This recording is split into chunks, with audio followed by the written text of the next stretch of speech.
భారత ప్రధాని మోడీ గారు 3 నేషన్ టూర్లో భాగంగా లాస్ట్ ఒమన్కి వెళ్లారు. ఒమన్లో ఆయనకి ఘనమైన స్వాగతం లభించింది. అంతేకాదు ఒమన్లోని హైయెస్ట్ కంట్రీస్ నేషనల్ హానర్ ఏదైతే ఉందో first class of the order of Oman award Modi గారికి ఇచ్చారు. ఈ అవార్డుతో విదేశాల్లో టాప్ మోస్ట్ అవార్డ్స్, ఆయా దేశాల్లో టాప్ అవార్డ్స్ చూస్తే కనుక 29 అవార్డ్స్ మోడీ గారికి వచ్చాయన్నమాట. మనం గల్ఫ్ కోఆపరేషన్ కౌన్సిల్లో చూసుకుంటే కనుక మొత్తం 6 దేశాల్లో, అది Saudi Arabia, UAE, Bahrain, Oman, ఈ దేశాలన్నీ చూస్తే కనుక ఎక్సెప్ట్ ఖతార్, మిగతా దేశాలన్నీ కూడా హైయెస్ట్ సివిలియన్ అవార్డ్ మోడీ గారికి ఇచ్చి సత్కరించాయి. అంతేకాదు చాలా ముస్లిం దేశాలు, అరబ్ దేశాలు మోడీ గారికి హైయెస్ట్ అవార్డ్స్ ఇచ్చాయన్నమాట.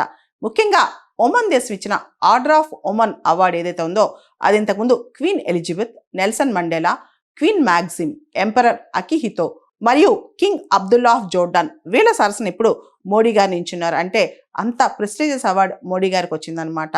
దాంతోపాటు ఒమన్తో మనం సెపా సైన్ చేసుకున్నాం. అంటే ఇది ఒక ఫ్రీ ట్రేడ్ అగ్రిమెంట్ అనమాట. సాధారణంగా ఒమన్ దేశం ఎక్కువగా అగ్రిమెంట్లు సైన్ చేసుకుంది, ముఖ్యంగా ట్రేడ్కి సంబంధించి.